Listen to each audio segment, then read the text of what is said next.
चूँकि आपने ईरान की बात कर ही दी है और जिस तरीके से ईरान के राष्ट्रपति की मौत हुई है और दुर्भाग्यपूर्ण है, विश्व शांति के बिल्कुल, लिए भी ठीक नहीं है।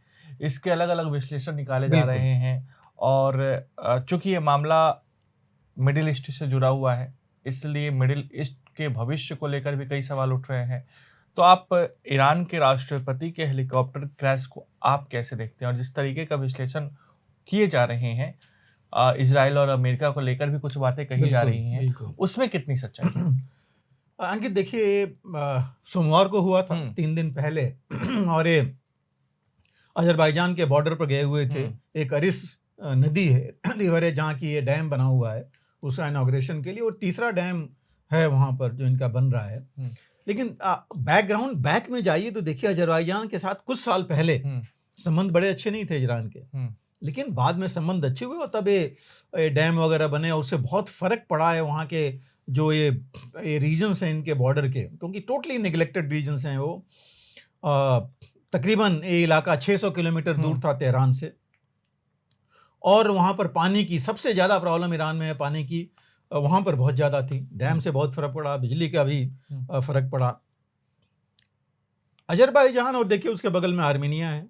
दोनों अभी भी लड़ाई उनके बीच में चल रही है और एक को वेस्ट का मतलब अमेरिका का समर्थन है, एक को रूस का समर्थन हासिल है। अब इस समय जो ये गए थे 3 हेलीकॉप्टर थे, 3 में इनकी पूरी टीम गई थी इंक्लूडिंग सिक्योरिटी टीम जो होती है वो भी गई थी और आते समय प्रेसिडेंट और इनके जो फॉरेन मिनिस्टर थे एक साथ एक हेलीकॉप्टर में आए और ये देखिए वहाँ पर कहा गया कि हेलीकॉप्टर मिसिंग था, पता नहीं लग रहा है। फॉग और बारिश वहाँ हो रही थी, कुछ पता नहीं लग पा रहा था। 2 हेलीकॉप्टर 3 में से 2 प्रेसिडेंट के हेलीकॉप्टर को छोड़ करके, रियासी के हेलीकॉप्टर को छोड़ करके बाकी सारे दोनों हेलीकॉप्टर ठीक-ठाक वापस आ गए। ये जो है इसका पता नहीं लगा। इसी बीच फिर टर्की ने जो है अपनी टीम्स भेजी, फिर उन्होंने बताया कि उनके ड्रोन ने कहीं बताया कि एक जगह कहीं हॉटस्पॉट दिखाई पड़ रहा है कि गर्म है, हो सकता है वहाँ कुछ है। रूस ने भी टीम भेजी थी।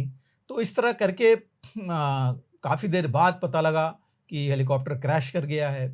हुँ, फिर ये नहीं था कि सभी ज़िंदा हैं कि नहीं हैं और बाद में कहा गया कि सबकी मौत हो गई है। हुँ, थोड़ा इस बीच में चूँकि हम ये बात कर रहे हैं, इसी के ऊपर सब कुछ है, थ्योरी जो भी आगे लोग कह रहे हैं। जो हेलीकॉप्टर था देखिए बेल जो है 212 हेलीकॉप्टर था जो कि अमेरिका का हेलीकॉप्टर है, अमेरिका में बना था। हुँ, 1968 मॉडल है, वहाँ से शुरू हुआ था। 1979 मतलब 1979 में ईरान ने खरीदा था और ये ट्विन इंजन हेलीकॉप्टर था। इसलिए रखते हैं कि भाई एक इंजन फेल हुआ तो दूसरा काम करेगा और ये हेलीकॉप्टर में ही प्रेसिडेंट इनके चल रहे थे, हुँ, चलते थे। हाँ, एक चीज़ ज़रूर है अ, जो थ्योरीज़ में है उसमें और फैक्ट भी है कि चूँकि अमेरिका के सैंक्शंस हुँ, ऑलरेडी ईरान पर काफ़ी सालों से लगे हुए हैं, हुँ, तो ये ज़रूर हो सकता है कि इस हेलीकॉप्टर के मेंटेनेंस पर फ़र्क पड़ा हुँ, हो। लेकिन चल तो रहे थे इससे ऑलरेडी वो और ये भी बिल्कुल जायज़ है कि भई इसको चलाने के लिए जो सबसे ज़्यादा एक्सपीरियंस पायलट होगा वही चलेगा इसमें, इनको लेकर के। तो उसके बावजूद ये हादसा हुआ। देखिए हादसा तो हो सकता है। अ, वेदर की वजह से नॉर्मली कई हादसे होते हैं हेलीकॉप्टर के। बैड वेदर में बड़ा मुश्किल हो जाता है, खराब मौसम है ख़ास करके जहाँ पर पहाड़ी इलाकों में हुँ, जहाँ बहुत जल्दी मौसम बदलता है। वहाँ पर बड़ा मुश्किल हो जाता है हेलीकॉप्टर को कंट्रोल करना और कई बार पता ही नहीं लगता। तो ये हादसे हो जाते हैं, हुँ, हुँ, मेंटेनेंस की वजह से भी हादसे होते हैं। तो एक ये चीज़ तो है कि इससे भी हो सकता है लेकिन सवाल वही उठता है मेरा कि भई इतना एक्सपीरियंस पायलट, कम्युनिकेशन भी होगा, उसको जानकारी भी मिल रही होगी वेदर के बारे में और उसके बावजूद ये हादसा हुआ।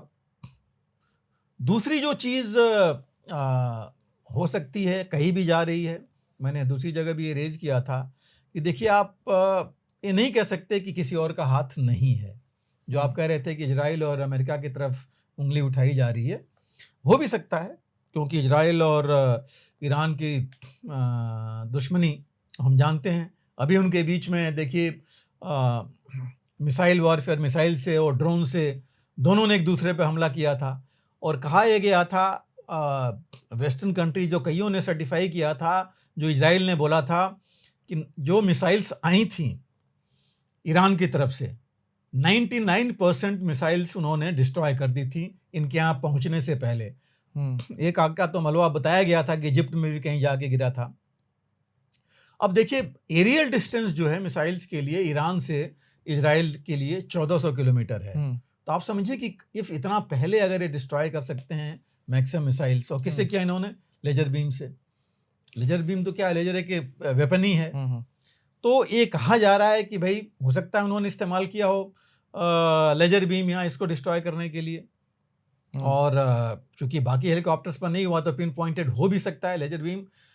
कुछ लोग ये भी इसमें एक थ्योरी है कि भाई इतनी दूर लेजर बीम कैसे जा सकती है, उसको डेजिग्नेट करने के लिए कोई ना कोई साधन चाहिए जैसे आप डेजिग्नेट कर सकें कि ये टारगेट है। टारगेट मीन्स अगर वो हेलीकॉप्टर को करना है। और ये डेजिग्नेशन हालांकि पहले होता था कि एक लेजर डेजिग्नेटर लेके जाना पड़ता था चाहे हेलीकॉप्टर में, वैसे अब तो आप चाहें तो सेटेलाइट से भी डेजिग्नेट कर सकते हैं या रिमोट उससे भी डेजिग्नेट कर सकते हैं। दूसरी चीज़ इसके साथ ही मैं ऐड करना चाहूँगा कि जो इलाका है अजरबैजान का उधर मोसाद और CIA के भी काफ़ी लोग हैं। तो अब कुछ भी हुआ हो इसमें हम ये नहीं कह सकते नहीं, लेकिन मैं कह रहा हूँ कि ये थ्योरी एक ये भी है। पहली जो नॉर्मल हमने बात की लेकिन उसमें भी प्रश्न चिन्ह है कि भाई कैसे हो गया, हेलीकॉप्टर कैसे क्रैश हो गया, पायलट इतना अगर एक्सपीरियंस था, कम्युनिकेशन था। दूसरी ये थ्योरी है लेजर बीम वाली टारगेट, और इसमें भी है कि कैसे कर दिया इतनी दूरी से। तो लेकिन उसमें अगर संभव है तो इसमें भी संभव हो सकता है। और तीसरी चीज देखिए, जो इनके राष्ट्रपति थे रियासी खुद भी अपने देश में भी बहुत पॉपुलर नहीं थे, क्योंकि इनको जो है 2008 में खास करके जो ईरान इराक की लड़ाई थी उसके बाद कहा जाता है कि इन्होंने हजारों लोगों को मरवाया था।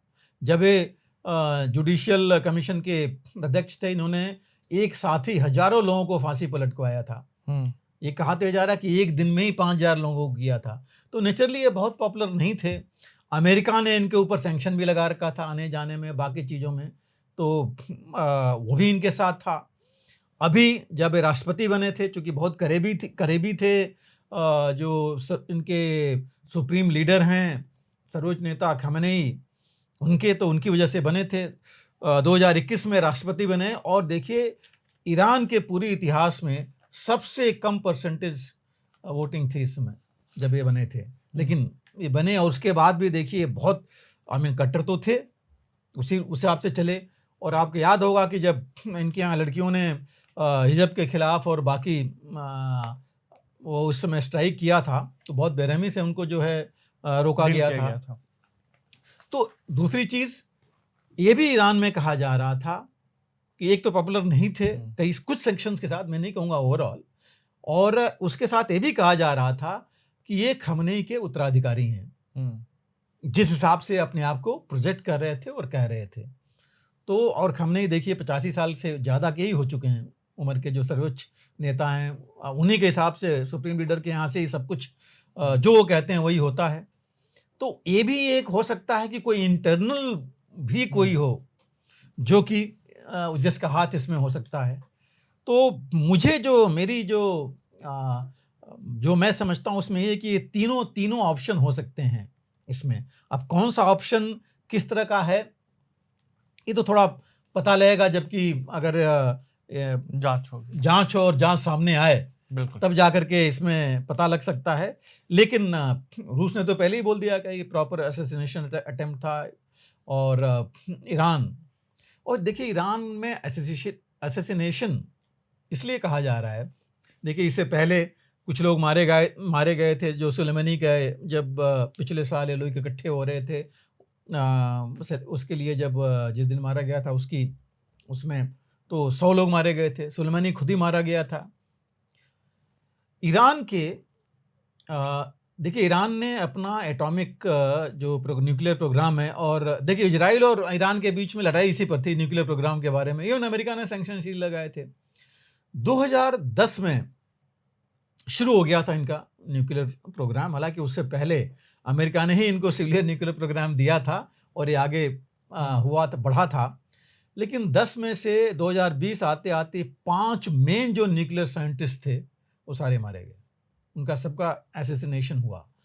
तो ऐसा नहीं है कि नहीं वो है, लेकिन अब कुछ भी आ सकता है इस बीच में कि बाहर के हैं कि अपने हैं, लेकिन जैसे मैंने कहा कि जब जांच करेंगे तभी इसका ज़्यादा फायदा है और इसका बातें सामने आएंगी।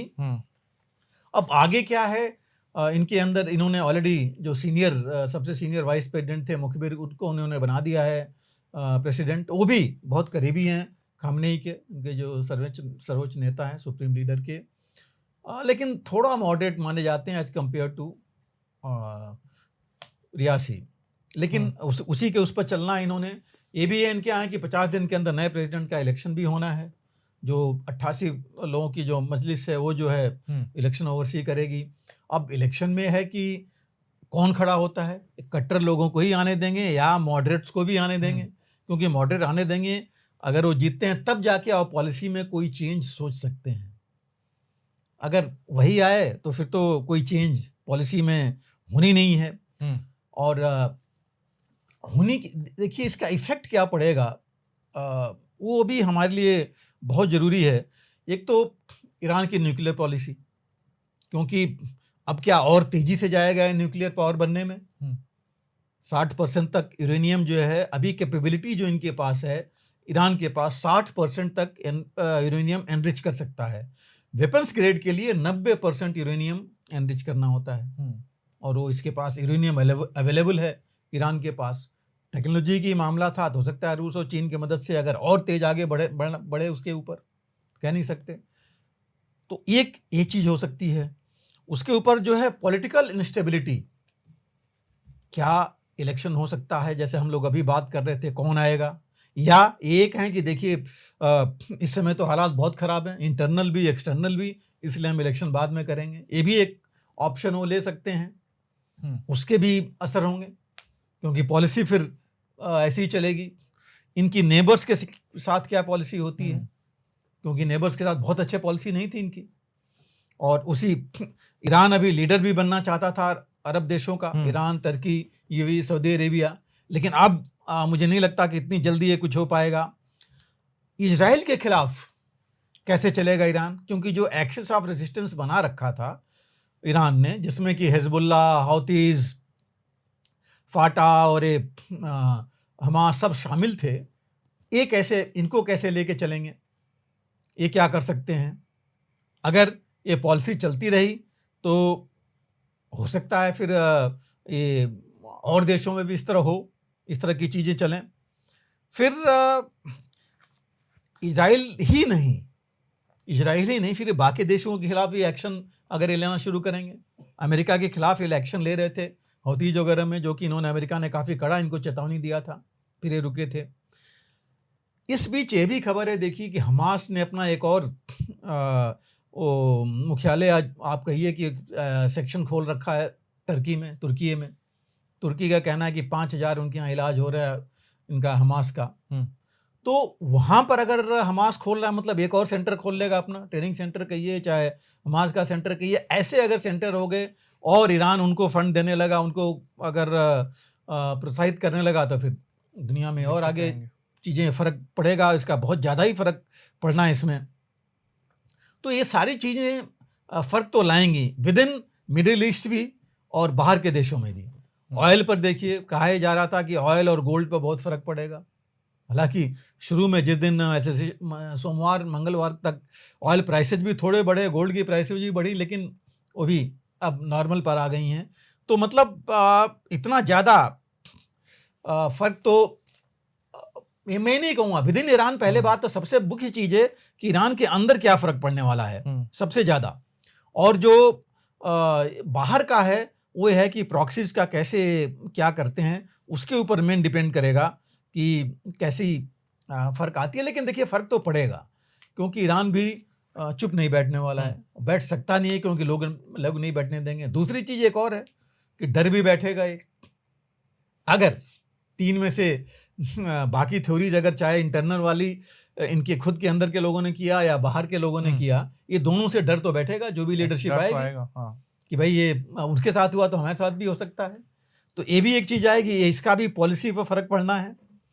और मैं ये भी ऐड करूँगा, देखिए भारत के साथ संबंध अच्छे रहे हैं ईरान के, खास करके रियासी के साथ काफ़ी अच्छे संबंध रहे हैं।